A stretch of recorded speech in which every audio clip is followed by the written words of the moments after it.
right, what's going on, everybody? So I have a special guest today for us. Give us a new perspective. I think we'll definitely find some enlightenment in this conversation. But feel free to introduce yourself for us. Yeah, absolutely. My name is Nick Faria. I'm a Jets beat reporter for AM New York Sports.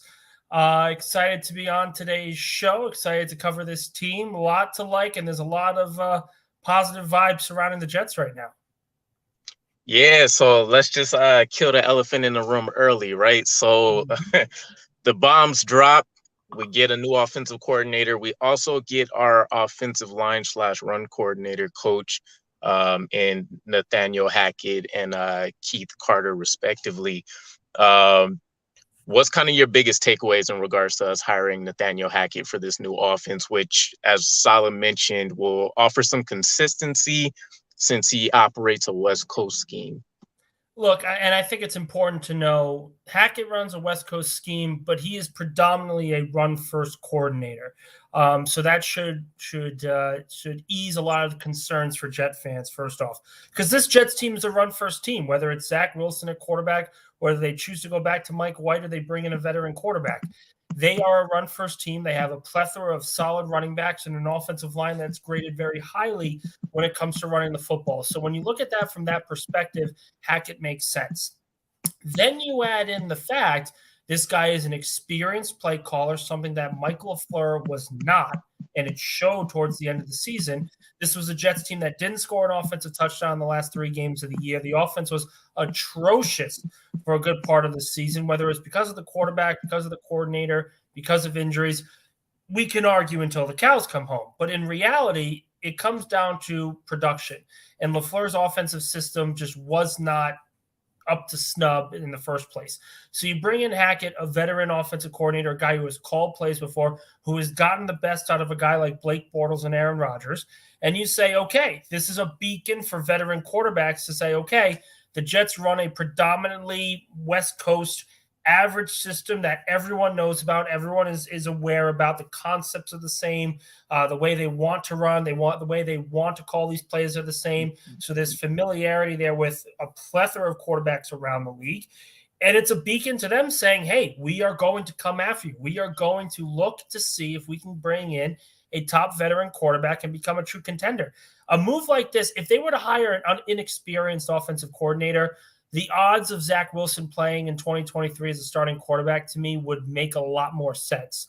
With Hackett now at the helm, there's going to be a veteran, and it's going to be a predominant top 15, top 12 starting quarterback that's going to come in and instantly upgrade the position and instantly upgrade the offense. I love it. So yeah, it's definitely one of the things I picked up on. There's a lot of research to do. Robert Saleh mentioned, 15 plus coordinators he's tried to run through. He settled on Nathaniel Hackett. I do love the emphasis from the little bit I've been able to pick up on definitely the run emphasis he has in his offenses. He's not relying on his quarterbacks having to toss 30 plus times. So it's immediately a great thought. We won't have to rely on seeing, we won't have Joe Flacco, but Derek Carr and Aaron Rodgers, Zach Wilson, whoever the quarterback ends up being, first 3 games of the season, 50 plus passes, all of that'll be history. I love the co-addition as well, which seems like it might have been more of a priority based on Robert Saleh's press conference. Keith Carter, can you shed your thoughts a little bit about him? I know he's coming from the Titans. They've led an extremely efficient offense, given it's kind of been value in production. But then he's also coming from the Falcons. He's coming from the Seahawks, who are kind of steeped in that history of running a traditionally run-oriented offense as well. It really comes down, and it's a great question you have, but it really comes down to what the Jets want to run. And I want to preface, a lot of people are excited about Carter, and the Carter signing actually was not the one that I was overly excited about. I looked at it and said, okay, it makes sense, but it doesn't really move the needle for me. Mostly because as good as Tennessee's offense has been in recent years, and they have won several playoff games, this is one of the more physical teams in football. A big problem for them has been they are Derrick Henry centric. If Derrick Henry gets off and he's going and rushing 5-6 yards a carry, the Titans are going to win. If he doesn't, the offensive line really hasn't held up. You look at their playoff loss last season against the Cincinnati Bengals. Their offensive line got beaten to the punch on almost every single snap. So Carter does bring a lot of experience, and I think with the amount of running backs the Jets have, it'll offer him a little bit more flexibility to do what he wants to do, as opposed to just saying, hey, Derrick Henry right, Derrick Henry left, and that's our offense. There's going to be a lot more flexibility, and I think that's going to help him out. The other piece that's going to help him out is Mekhi Becton is healthy. The Jets, for a former left tackle, first-round pick, hasn't been healthy the last couple of years. He's entering a big final season of his rookie deal. Whether they choose to use the fifth-year option on him or not, it is up to Joe Douglas. But if he's healthy, the Jets' offensive line, particularly against the run, goes from good to great. And that's a very, very important piece when you look at the AFC. The AFC, full of top quarterbacks. You've seen it over the last week and a half in the playoffs. You have Mahomes, you have Allen, and you have Burrow. If you're not going to get Aaron Rodgers, you're basically going to fall behind at the quarterback position. So how do you beat those guys? You get a top defense and you get a top running game. And when you have Mekhi Becton and when you have the plethora of backs that the Jets have, it really sets you up nicely for whoever is the run game coordinator, whoever is in charge of the offensive line, to really get the best out of a group that should be good going into 2023. Okay, so that would lean into another spot for me then. So we know with Mike LaFleur, I feel like maybe his downfall, obviously first-time duties as a coordinator, but maybe there was too many weapons, as crazy as that sounds, available for him, right? He also had the offensive line struggles. So do you see us trying to utilize CJ Uzomah and Tyler Conklin in a different manner to help the run game out as opposed to more in the passing? I think the tight end position is going to be one to watch for the Jets this season regardless. Mostly because the tight end class in this draft is arguably the best it's been in over a decade. I mean, you look at 3, 4, whether it's Mayer, whether it's Kincaid, whether it's Jefferson, you're looking at 3 potential first-round picks at the tight end position, which is almost unheard of when you really sit and think about it. So could they keep Uzomah? Could they keep, all these other tight ends that they have? Absolutely. Do I think it's going to be a necessity? No. But I do want to stress, though, with LaFleur's problem to me, and from the people that I've talked to, the things that I've read, obviously the quarterback position was a reason for his downfall. The inability to understand what Zach Wilson needed coming in as a rookie is a failing, not just on him, but on the entire coaching staff in general. He should have sat for at least a full year, the same thing that they did with Patrick Mahomes. Exact same thing. That is one fundamental flaw. But the other flaw is a over complexity of the system. And when we talk about that, if you are throwing out information at your quarterback and he can't understand it that quickly, and that's okay. Some quarterbacks cannot understand a large amount of information. They can't decipher it very quickly. That's okay. We've seen quarterbacks who haven't been able to do that have very successful careers. So when you try to overcomplicate your offense, you're causing a lot of problems for your team. You have guys running in the wrong directions. You don't really know what the concepts are. And you kind of saw that, especially this year, where just an oversimplification of every minor detail causes so much. Just everything felt like they were trying so hard to get a first down. There's going to be a lot more simplicity to this offense going into next season. And that's going to mean that the tight end position is going to be active throughout the entire season. So whether it's the 2 tight ends on the roster now, whether they bring in another one in free agency, or God forbid the draft, this is a deep class. And I think the Jets could definitely go into the well and be a lot better at that position. Okay. It's surprising. It's definitely a position I wasn't I was solid in the fact that if we return the same 3 players, minus any surprising cuts, I still felt very confident moving forward. But I do like the idea of potentially adding another piece. You go into the future with Ruckert and, a Montgomery, whoever it is that they decide to look at. I imagine it won't happen early with some of the needs that we have. But what would you say is going to be the next best move for the New York Jets? I know Robert Saleh doubled down and confirmed he's still looking to add a senior position. So I guess we can start there.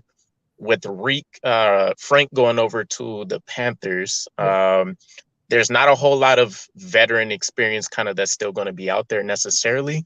who still seems like a good option to kind of fit that role for us? And we have to remember that senior offensive analysts, senior offensive assistants like this, they can be anybody. So they can be pass game quarters, for example, in Philadelphia. Kevin Patullo is the pass game coordinator and senior offensive assistant. Patullo has done incredible work with the development of Jalen Hurts. You could see someone like that come in. Potentially, God forbid, let's say Caldwell for the old Colts head coach and Lions head coach. If he were to want to get back into head coaching, maybe he becomes a senior offensive analyst.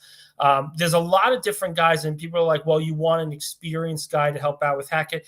And sure, that's always the case. But in reality, it's not completely necessary. And I think that's the more important thing. I know Saleh really wants that position filled because it's more of a top to bottom, everyone is communicating, everyone's on the same page, and the more eyes on a game plan, the better. I also think it's going to come down to what quarterback they're going after. So he mentioned earlier today, he's going on vacation. Next week, they're going to be discussing the quarterback position, what they're going to do there. If Aaron Rodgers were to come in, I think it's very easy to see how they bypass a senior offensive assistant and just go with Rodgers and Hackett as the offensive guys and then the offensive mindset. Or maybe they just say, screw it, and say, we're going to hire a random guy. We're going to hire, whether it's assistants from Jacksonville, whether it's the Chiefs. There's a lot of different guys and a lot of different coaches out there that may not have the experience of some of these veterans like a Caldwell, like a Brian Flores, but could help in the long run anyway because they have their own experience in this as well. Okay. Yeah, I'm not too far.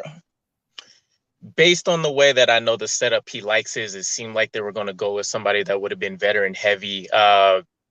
And we could dive into this a little bit. I don't know if you had a preference on who you originally were looking at for our offensive coordinator role. I did think there's a potential we would have went young and tried to steal somebody like a Marcus Brady from the Eagles staff. I know we were hearing rumblings about Kevin Patullo, as you mentioned, originally maybe getting the OC role.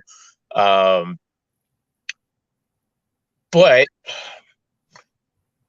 okay, kind of going back into best moves. So whoever we grab, maybe they go there in kind of an advisory role, a true assistant role. Maybe there's kind of on-the-job training experience to take over for another position at some point.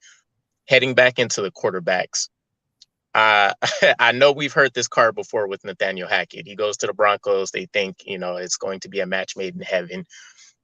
Do you think that's going to kind of tilt things in our favor one way or another? Or is it still we're kind of looking at what looks like now maybe the big two with Lamar possibly staying with the Ravens? Is it really Derek Carr and Aaron Rodgers, or is there an outside quarterback that we should be keeping an eye on? The outside quarterback is going to be Garoppolo. Whether Jet fans like it or not, Garoppolo is a winning quarterback. He brings in a lot of playoff experience, and he would, again, be an instant upgrade at the quarterback position. This is a guy that knows how to run a West Coast offense. He knows how to run a Shanahan offense. So you have those blends, and Shanahan's offenses are usually more complicated. They're more complex and complicated West Coast systems because they love to run the stretch play. They love to get outside the pocket. They love to stretch the field in a way that the West Coast offense doesn't really always do. So with Garoppolo, he has experience in both. I think the top two options are obviously going to be Carr and Rodgers.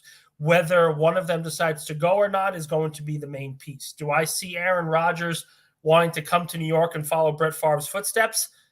Maybe. But I think another piece that really got in the way of Hackett when he was in Denver was when he was hired, they traded for Russell Wilson. They realized that Green Bay was not going to trade Rodgers to them. So they said, fine, we'll go after Wilson. When Wilson came in, he wanted his system, his offense, and his blend of talent around him. And his system didn't really match up, A, with Hackett, and B, with the talent around the Denver Broncos to begin with. So Hackett came in with this offensive plan, this offensive idea of this is the team that I'm going to run. This is the type of game that I want to run. And he had to completely change it because of the quarterback, because the quarterback was so upfront and saying, I'm here to run my team and my system. Either get with the program or go. And you saw throughout the season that they both clashed. It was never a really good fit. And the Denver Broncos had one of their worst seasons in team history. So as bad as Hackett's season was last year, a competent quarterback that's going to buy in to his system is going to be light years better than what he had with Russell Wilson, because Wilson has dealt with injuries. His accuracy is not the same. He doesn't have the strong arm that he used to have. All those things add up into a quarterback that is not the same quarterback that won the Super Bowl with the Seattle Seahawks. So Carr, Rodgers, they buy into the Hackett's system. They buy into that West Coast offense. And all of a sudden, the Jets offense, the skill guys, could be in for a big year as well. One name that I think is going to be huge is Elijah Moore.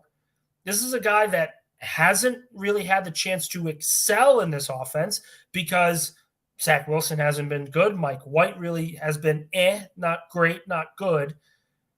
But he's been okay. And if you put Carr in that mix, I think he's going to have a huge season from the slot, very similar to Hunter Renfrow in Las Vegas.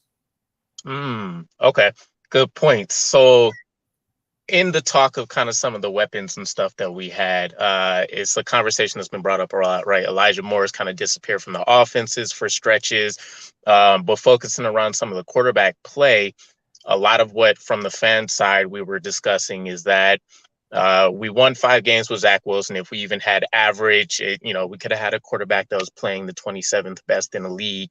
We felt like we could have been in the playoffs. And when I kind of sat down and thought about it, we actually did get that from a Mike White, and we ended up only going, I think, 1-2, right? So we definitely need something that's ultimately going to move the needle. From the fan side, I think we're focused a little bit too heavily on just reaching the playoffs and not actually being able to get to the Super Bowl. So when we think about the quarterbacks that we're going to bring in, I think clearing away, Aaron Rodgers is definitely at the top of the totem pole.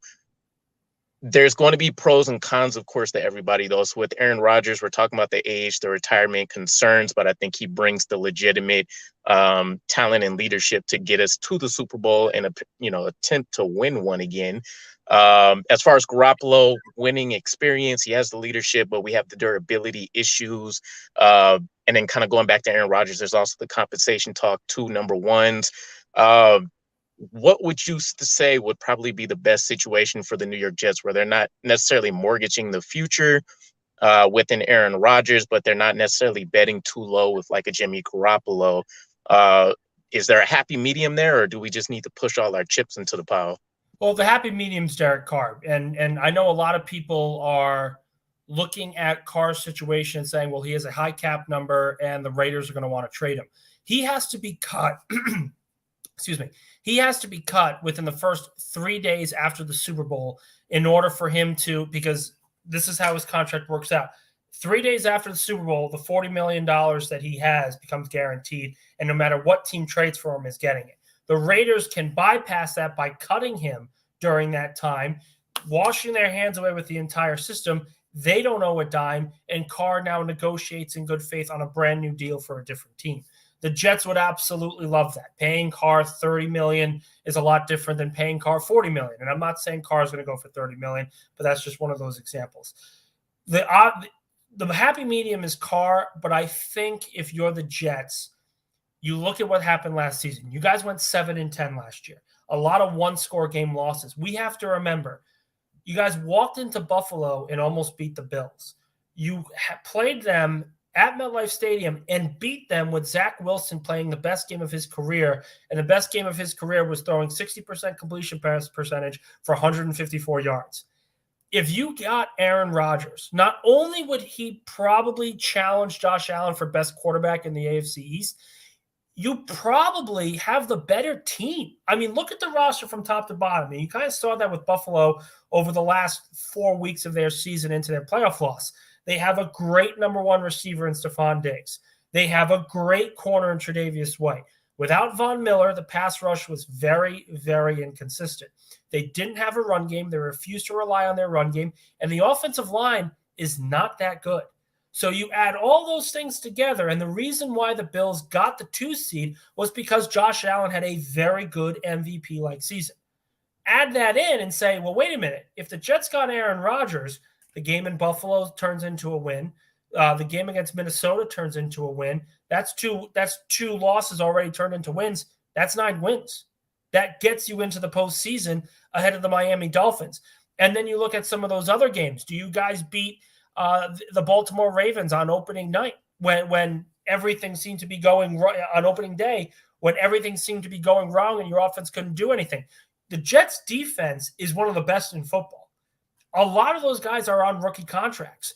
Yes, they have to figure out the linebacker position, but this is a complete defense that is ready to take the next step. The offense, I believe, is ready to take the next step as well. You add all those pieces in, you're a quarterback away. People say, and I know you mentioned the Jets have certain needs they have to figure out. They really only have one. If they secure the quarterback position, everything else doesn't matter. The lack of linebacker depth, the lack of offensive line depth, it doesn't matter because the West Coast offense, it's a 3-step drop offense. Your quarterback's not getting hit as much. So it really comes down to what kind of quarterback you want. And if you're the Jets, Carr is not better than Josh Allen. Aaron Rodgers, I would argue, is on that track and is absolutely better than Josh Allen right now and full body of work. That's an instant upgrade that wins you the AFC East. I don't think that's too – I don't think that's blasphemy, as Stephen Smith would say, to put that out there for sure. There's a lot of, I guess, what used to be hidden benefits that seem like it would come along with Aaron Rodgers as well, right? We've talked about the mentor relationship that would go from budding with Zach Wilson to being a realistic scenario where maybe that's the best situation for the New York Jets, for those that still feel like Zach Wilson can be our quarterback of the future. He gets to learn immediately behind an Aaron Rodgers, get groomed. He finally has a legit offensive coordinator who will most likely stay for 2 seasons before he's able to go out there and try to get another head coaching candidacy. We'll see what happens with the senior assistant. With Aaron Rodgers, let's say we do pull off the move and we get him, we end up limiting a bit of our draft ability. Of course, we don't have nearly as many picks as we used to. Does that automatically, is it no longer playoff or bust? Does it become Super Bowl or bust for you, in your opinion? You become Super Bowl or bust with Aaron Rodgers on that squad. And I want to preface this by saying I know a lot of Jets fans are worried about a potential Rodgers deal because A, 40 years old, you don't know how his body's going to react, and B, you're giving up a lot of assets. In reality, what would probably happen is you're giving up 2 first-round picks for 2 years of Aaron Rodgers. So let's say that. Let's say your title window is 2 years with Aaron Rodgers. You give up your 2 first-round picks, and that's it. Does it really matter who the rookies are? The rookie class in 2022 is one of the best the Jets have ever had and has positioned themselves in a way where you do not need to rely on so many first-round picks going in the next couple of years. So because of Joe Douglas nailing this past draft class, you're able to swing for the fences and say, okay, this is our shot. This is our window. Let's get the best available quarterback on the market, and let's win a freaking title. They have the ability to do that. They have the draft capital to be able to trade for a guy like Rodgers, and they have the draft capital in the past to be able to say, listen, all these guys are on rookie deals. So when they're in line for extensions, Rodgers is going to retire and be off the books. It's not going to matter what our situation is going to be in the next 2 years because we're going to have a Hall of Fame quarterback on our roster with a bunch of rookies on rookie year deals. That's a huge advantage that the Jets have right now. Okay, so let's dive into free agency with that thought process in mind. Do you see us leaning more heavily on the offensive side to try to get some pieces that fit what Hackett and Carter want to do? Are we trying to balance it out between offense and defense, or what do you see the game plan being there? Joe Douglas comes from the Howie Roseman school of building an offense and defense, which means he's going after the offensive and defensive lines at all times. One thing that I will say the Jets need to figure out, and these are 2 points that they're going to have to figure out during the offseason outside of just the quarterback position. It's Quinnen Williams' extension and what they're going to do at linebacker. Quinnen Williams is going to be a New York Jet for life. It would make 0 sense for a general manager who has always said he wants to build through the trenches to let a career year walk in free agency for nothing. So I'm not really worried about the extension. The dollar amount that's going to come with it, it doesn't matter. Williams is one of the best, I would say, top 10 best defensive players in the NFL right now. You look at his overall body of work, you look at the year he had last year, he was fantastic. His extension comes, then it's going to open the door to what they do at linebacker. And they're going to have to make a decision with all 3. CJ Mosley's contract is way too much. They might have to restructure him to keep him on a lower per year total. Then you've got the decision between Quincy Williams and Quan Alexander. Both are very good linebackers. Quincy Williams had over 100 tackles this season. Quan Alexander played sparingly, but when he did play, he was all over the field. I think he's an overall better complete linebacker than Quincy Williams. But Douglas is going to have to make a decision. Do you sign one? Do you sign both? And if you do, you're severely limiting yourself to what you're able to do on the offensive line. I don't think the need for offensive line is big. Nate Herbig had a great season last year. You can bring back Connor McGovern at center. And again, with Mekhi Becton being healthy, it changes the entire complexion of the offensive line and what you're trying to do. So when it comes down to the free agency plan, it starts with Quinnen Williams, and it then goes into what you're going to do at linebacker. Because, again, the secondary is great. The receiving core is pretty much set. Could you use another veteran? Of course, but you can get those at a bargain price anyway. This receiving class in the free agency is awful, so they're not going to get a lot of deals done anyway. There's not a lot of needs that the Jets really have outside of quarterback that you say this is something that will plague the team come week one. And I think that's an important step in the Jets' process of rebuilding, where if they were to get Rodgers, they're contending. They're not just playing for a playoff spot. That makes sense. So I know Joe Douglas's game plan, for the 3 years or so he's actually been able to kind of handle the offseason, has been to dish out these 3-year deals, kind of a 2-year, really 2-year prove-it contract. The third year gives us the option to say we're comfortable with the production we've gotten, or we're going to move on. We'll take, $600,000 in dead cap, and we'll call it a day. Do you see that game plan still being able to work this offseason outside of Aaron Rodgers or Derek Carr? I don't see there really being a splashy move per se in terms of bringing somebody in, but I have seen interesting names thrown out there when it comes to the offensive line, like an Andre Dillard, for example, where maybe he can kind of capitalize on names he's known, he's had the previous scouting for, and he's hoping that maybe a transition, a new setting, something like that works out. So it sounds a little bit like you may expect us to try to run it back with a lot of these players in the hopes that the coaching ends up bringing more production out of them. Do you see us plugging in a lot more pieces, or is that actually the case where we try to run it back? I think you can easily try to run it back. And you mentioned Dillard as a great example, but anytime you take an offensive lineman from Jeff Stoutland University, a lot of good things are going to happen. And I think the one name that you have to keep an eye on is Jason Kelce. Kelce is either going to come back as a Philadelphia Eagle or he's going to retire. And the reason why I say it's important to figure out for the Jets if Kelce retires or not is this. If Kelce retires, the Eagles going to move Landon Dickerson to center, and they're going to re-sign Isaac Seumalo at right guard. Seumalo had votes for the All-Pro. He was on the All-Pro second team. He was very, very close to being on that team to begin with. He's had a very good career in Philadelphia. If Kelce were to come back for another season, Seumalo is a free agent. Dillard's a free agent. Dillard is more of a tackle. He's not really a guard. He can play left guard, but he's more of a tackle. When you have a guy like Becton, I feel like you have to put him at left tackle anyway. He's good. He's a mauler. When he's healthy, he can be a very good left tackle. So when you add in all those pieces and you say, okay, well, what does Kelce have to do with this? If Kelce comes back, Seumalo is going to be a free agent. The Eagles are not going to bring him back. They would rather draft a guard than give him top 5 right guard money. That means the Jets could have the ability to let Connor McGovern walk, sign Isaac Seumalo, put him at right guard, and move Nate Herbig to center. Herbig has had experience at center. He hasn't been bad, and he could definitely develop into a pretty solid center. He's had a great season already, and I think he could be a solid piece for the Jets in the long-term picture.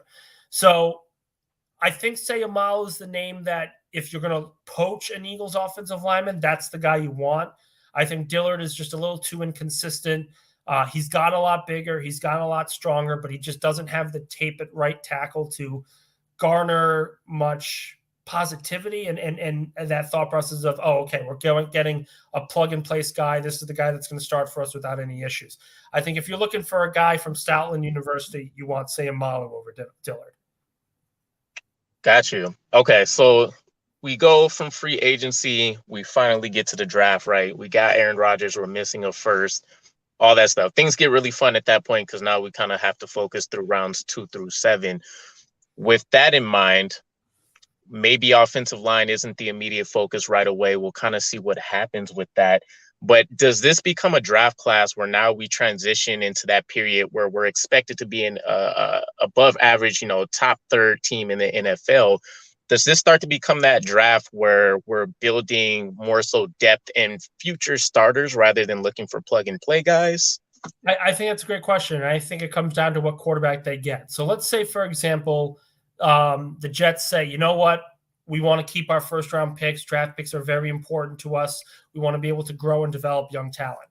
So instead, we're going to sign Derek Carr. Carr is a top 15 quarterback. I would argue some would argue top 10 quarterback in this league. He would be an instant upgrade again over Zach Wilson and Mike White. If you do that and you give him on that salary, you're a 7-10 team who's beaten the Bills, has the blueprint to beat the Bills, the top team in your division, and you have the 13th overall pick. This is a draft class that is very deep at key positions on offensive and defensive line.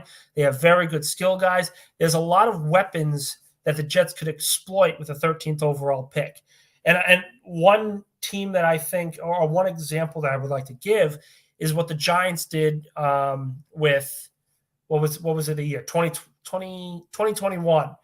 The Eagles hopped them to pick Devontae Smith. The Cowboys drafted Micah Parsons.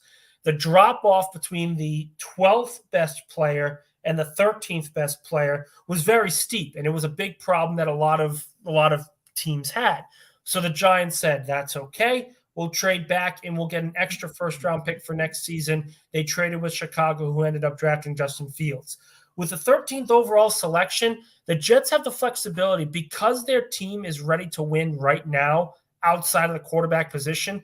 They can be flexible with this pick. They could go best available and be a better team, or they can sit there and say, hey, let's trade back with the team that's desperate for a quarterback and let's get more draft capital. Anthony Richardson comes to mind with this, where a lot of people don't know what Richardson's going to be like, and he could fall out of the top 10. He could be in the top 20. No one really knows. But a team like Washington, trying to think of these other quarterback needy teams, but I think Washington comes to mind as the first one. But Washington, I believe, has picked like 17, 18. Let's say they want to trade up for a quarterback and the Jets dangle 13 in front of their face and they give up a first-round pick. Now, all of a sudden, you got a Washington team that's not really that good with a quarterback that's a project that's not going to play, and you own their first-round pick.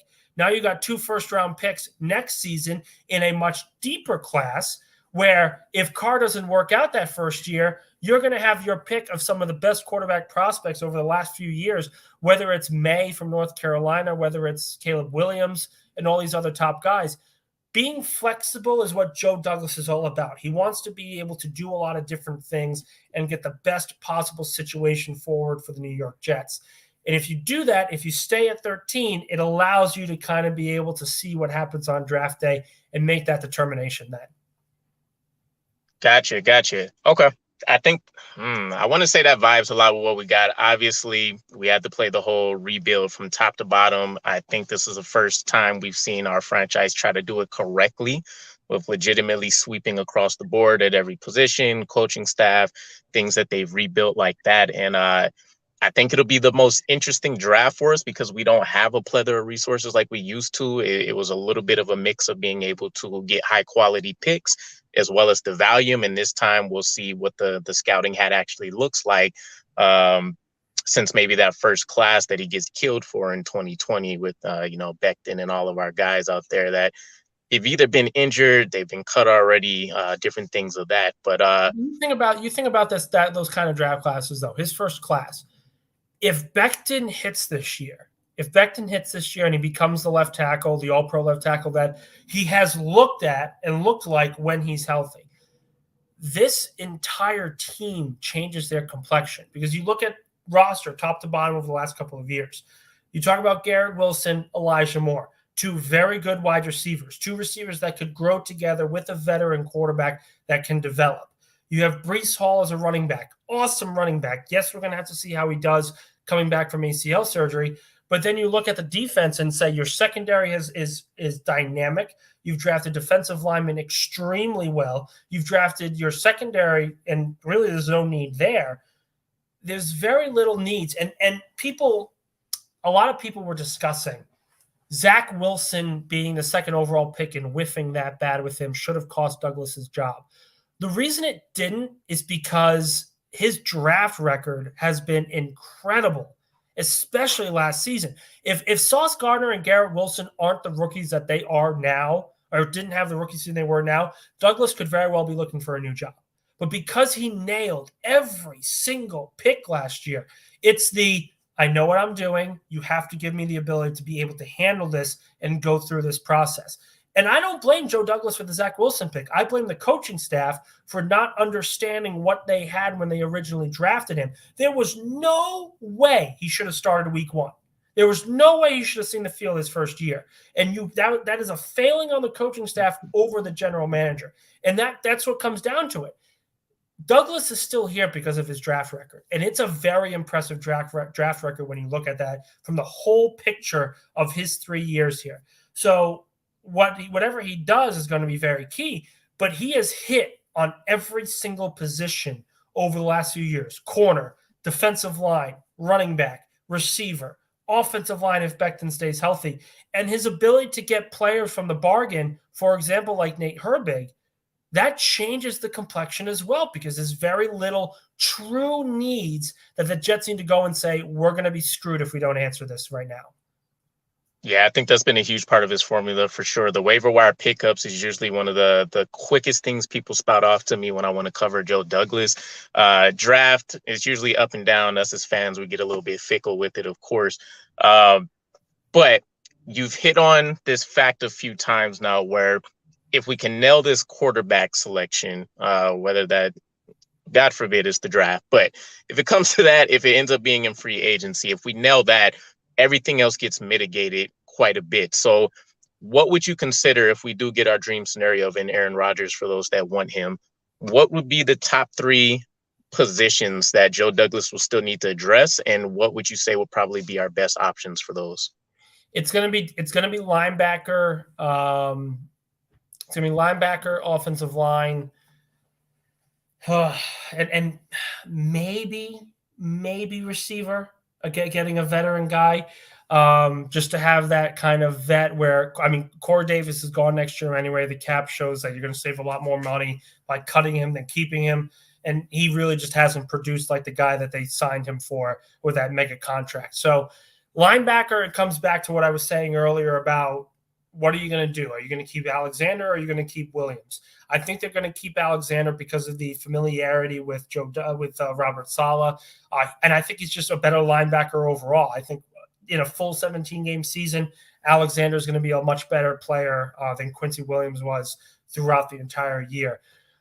Marquez Valdez-Scantling is going to be a free agent, and I think he is a perfect free agent acquisition for the Jets to pair with Wilson and Moore. That trio could very well be one of the more dangerous complete receiving cores in the AFC in general. I'm not saying it's better than Miami's Tyreek Hill and Jalen Waddle, but as a complete group, I think it has a little bit more depth to it. Because I don't trust Cedric Wilson. I don't think he's a very good slot receiver anyway. And all 3 of those guys could really help Rodgers out. And then the offensive line is the offensive line. Rodgers is 40 years old, and it's the same thing with Tom Brady in Tampa. If you're a 40-year-old quarterback, you can't get hit a lot. And if you hit a lot, you're going to retire sooner than later. So even just protecting your own quarterback and giving extra guard help, extra center help, it doesn't really matter, but the offensive line is going to be something that they're going to look at, especially if they get Rodgers. They go bargain bin hunting. They try to figure out, the best right tackle spot for them. I think those 3 are the spots they're going to look to address. Fair enough. So, by all accounts, again, if we nail the quarterback, it sounds like we're probably looking, and this is minus the draft happening in free agency, potentially the most complete team that we've had to go out there and compete in the playoffs again and actually make a true run to the championship game. In your opinion, where would we settle at on the AFC side of things, assuming we acquire an Aaron Rodgers? Are we just below a Bengals and a Chiefs team? Maybe a Buffalo Bills team that, is going to have to do a fair work of reworking themselves? Where does that put us at? If you get Rodgers, you're better than the Buffalo Bills. I'll just put it out there. If the New York Jets get Aaron Rodgers, they are the better team over the Buffalo Bills. And it doesn't matter Josh Allen, Stephon Diggs, it doesn't matter. The one thing that I would venture and I think is important to remember. Patrick Mahomes is one of the highest paid quarterbacks in football. Joe Burrow isn't. And the only reason why he isn't is because he's still on his rookie deal. When that deal comes up and they can negotiate with him this offseason, and they're going to want to negotiate with him this offseason, if they come down to a long-term extension and extend the cap, the Bengals window for a championship probably caps at about 2 more years, which means they're going to have to get rid of a lot of their top defensive players. They're going to have to get rid of one of the 3 receivers in Boyd, Higgins, and Chase, all that type of stuff. So with the Jets, again, like I said, because their rookie class is just on their rookie deals, they're going to be in a very different position where they may not be better than Cincinnati and Kansas City right away, but in a year with Aaron Rodgers, I think they're going to be in a much better situation where they could beat those teams, whether it be at MetLife or on the road in general. And that's not even to say if Rodgers comes to New York, he has never had a defense this good. He has never had a defense this dominant on his resume. So that alone changes the conversation where the Jets have shown they can shut down Josh Allen. And they have shown they can mess with Patrick Mahomes and Joe Burrow. And next year is going to be a very key point to show that Robert Saleh's defense is still the kind of defense that can do that. But if you have Aaron Rodgers, now all of a sudden it doesn't matter if your defense is good or not. You can win shootouts. And when you add a quarterback who can win shootouts with a defense that really doesn't give up a lot of points, you're not just talking about a team that's going to compete. You're talking about a juggernaut, an absolute juggernaut. The Philadelphia Eagles are a prime example because all they did, Jalen Hurts is on his rookie deal. Their rookie class over the last few years has been fantastic. And they have said, we're going to make trades and sign guys to 1-year deals, and we are going all in. And of all the teams this year who have looked as unbelievably dominant as they have, the Eagles are at the top of that list because their defense is the second best defense in football and because their offense is the number 1 offense in football. You could have that if Aaron Rodgers becomes a New York Jet. Sign me up. Sign me up. I wasn't 100% sold on him. It's mostly, whatever's been blowing out there in the wind, right? I know a lot of people say the personality quirks rub people the wrong way. There's how hard he's been on there. I did second. I have went back and rethought about it. There is a level of accountability that I think this offense is going to require that he can deliver on. And the prime example I used was the Garrett Wilson outburst during, post-Patriots game. We've seen what that changed. And it seems like the coaching staff responded to that very well, much like we've seen with Quinnen Williams and Jeff Ulbrich in them. So maybe that's something that we've seen lacking due to Mike LaFleur's inexperience and, the staff as a greater whole. But yeah, I think I'm kind of sold on the idea. Aaron Rodgers coming in, I didn't necessarily think about the fact that we may be in shootout situations with the defense that we're in, but any given Sunday things happen. It also balances out the offense very well if we do think Breece Hall comes back to his pre-injury form. I do think again, Keith Carter and them, I think it's a huge win, even if we don't want to consider him Nathaniel Hackett's running game mentality. I think it offers a nice balance where we can either win via ground, we can win via air. Do you think you foresee another situation where potentially there's not enough targets in an offense that's going to be run heavy to kind of satisfy everybody again? No, because with that, and this is where this is the thing that sets the tide, because the Jets and their fans, they have a reason to be concerned about Aaron Rodgers, the diva that he is. You have no idea what you're going to get, that kind of thing. I totally get it. And if context weren't added, it would be a legitimate scare for this team.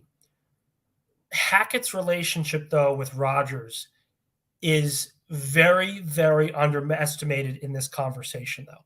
Hackett has a great relationship with Rodgers where he can not control him, but get the offense to move in the way that they feel they need to do. There's going to be no issue of targets and everything else because Rodgers can sit there and say, I'm a Hall of Fame quarterback. You're going to get the ball when you're open. I will find you, get open, that kind of thing. And those words will resonate because these guys are very young and they're still learning the game, which is why I think a Marquez Valdez-Scantling would be very, very beneficial to this kind of team.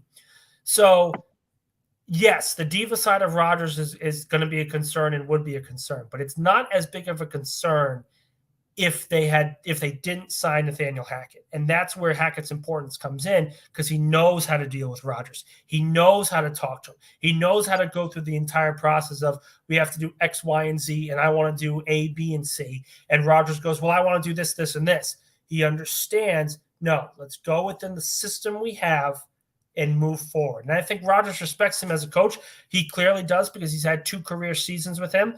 And it's to a point now where it's going to be very interesting to see what happens, because if they were to get Rodgers, this is the kind of guy that you want to pair him up with this offensive coordinator.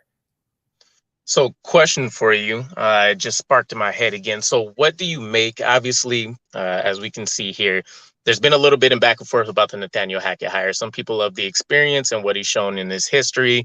Some people are going off recency bias. They're very focused on what happened with the Broncos, right? When we think back to the Packers, though, which I think is a huge part of what people get sold on with his resume, the back-to-back MVP seasons, people that didn't dive in too much didn't know that he wasn't the actual, play caller during that situation. So what do you make? What do you make of kind of the history that he's shown? Because, he's worked with EJ Manuel, he's worked with Kyle Orton, he's had Blake Bortles, who he actually had his most successful offenses with, and then he's had an Aaron Rodgers. So you've seen him do it with a lot of different style quarterbacks at different points in their career. How much different would you predict the situation being where now he's actually not only kind of being the handler of Aaron Rodgers to an extent, but also calling the plays? Here's the thing, and I think it's this very important demarcation point. Robert Saleh even said it today, where you try to be disciplined through recency bias. Hackett is not at fault for what happened and transpired in Denver. He is a big problem with what happened, because he lost the locker room about a month into the season, because the locker room hated Russell Wilson, and Hackett said, no, we're going to try to continue to play with Russell Wilson. So he has fault there, 100%. And it was not pretty. It was just a disgusting system that was being run, and an absolutely dysfunctional mess in Denver. But when you add in the context of that, and it's the fact that Russell Wilson wanted his offense and everything else, then you say, okay, well, then what did he do running his offense with his guys? And you look at what happened in Jacksonville, and I think Jacksonville is a perfect example. The Jaguars in 2017 were a top 5 offensive unit. Top 5 offensive unit with Blake Bortles as quarterback. And you can say, well, it's because of Leonard Fournette, and the offensive line was good, and the defense was one of the best in the modern age, and blah, blah, blah, blah, blah. And you'd be right, absolutely. But he went into Pittsburgh in a playoff game and put up 45 points. He went into New England and had New England on the ropes had it not been for Jacksonville's defense changing their system in the final quarter. He has won at almost every team he's been in. And this comment from Andrew is absolutely right. Not all good coordinators are good coaches. And the 2 that come to mind are Jim Johnson and Dick LeBeau. Jim Johnson and Dick LeBeau, back in the early 2000s, are considered 2 of the greatest defensive minds in NFL history. Jim Johnson with the Eagles blitz, Dick LeBeau with the 3-4 defense of the Pittsburgh Steelers. They had head coaching jobs that lasted 2 years, and they won a total of like 5 games between them. They weren't good head coaches, but they were excellent coordinators. The same thing can happen for Hackett here on offense. This is not uncommon to see a bad head coach be a good offensive coordinator somewhere else. So I think that if you're looking for silver linings in all these types of things, you look at his resume and how he's been able to get career years out of Blake Bortles and Aaron Rodgers, 2 fundamentally different quarterbacks. You add that together with the kind of talent that's on this Jets roster, it's very difficult to see that if he gets provided the quarterback he wants, that they can't succeed. This is a really good football team already. You add the quarterback with this offensive coordinator, and you're talking a potential Super Bowl run. Those are to be the vibes that we can only hope and pray for. So I guess kind of some of the final thoughts, because I know it's going to come up as well. So I'm curious while we're here. Zach Wilson, there was still a heavy emphasis in the interview as well about that being a focal point, still trying to develop him behind the scenes and things. Does this seem like it'd be the optimal situation for him? Nathaniel Hackett there for 2 years. He gets to see the offense operate under an Aaron Rodgers. We get by the time the keys get handed over to him, I would imagine there's going to be a strong, more veteran established offense in place for Zach Wilson to try to pick up with. Would he end up being salvageable in this situation where they still expect to try to add this senior assistant position as well? If they took this thought process with Zach Wilson earlier, and when he first came into the NFL, Zach Wilson's career has looked a lot different. Because I truly believe that if he was allowed to sit and learn the game of football, he could be a legitimate quarterback to play well. The NFL these days gives up on players within a year of being drafted. And this kind of quick thinking is one of the more moronic thought processes I have ever seen when covering professional sports.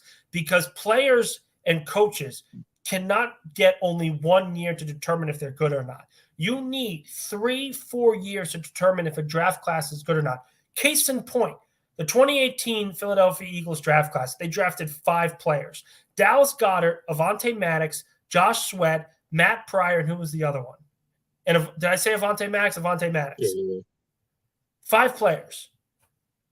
By the time they were entering their 3rd season in 2021, that class was considered okay, but really, really held the team back from an overall talent perspective. Now, 4 years, 5 years later, Goddard is considered a top 5 tight end. Josh Sweat just had a 10-sack season. Avonte Maddox is graded out as one of the best slot corners in football. All this draft class has done has succeeded, and all they needed was time. Zach Wilson needs time. Just because you draft him with a 2nd overall pick does not mean you plug him and play week 1 of the NFL season and expect him to succeed. That's not how the NFL works. So by letting him sit and learn from a guy like Aaron Rodgers is going to be so important for his development that I would argue if Rodgers were to retire in 2 seasons after New York, I would actually want to run the table with Zach Wilson again and say, okay, you've had 2 years behind Rodgers. Now's your time to show that you've learned, you've developed, and you are ready to take the reins at the quarterback position. This guy's 23 years old. He's 23. This isn't like Joe Burrow, who's in his 3rd season, and he's 26 years old already. This guy is incredibly young. He needs time. It's a good call out for sure. I mentioned it being an interesting situation if it plays out that way as well. I didn't predict Aaron Rodgers coming, but whoever the quarterback would have been, I assumed, let's say it was 2 seasons. We're talking about Zach Wilson getting the opportunity to perform in his final 5th year. Unless he reset every record book imaginable, I think it still works out in both favors. Zach Wilson stays in New York.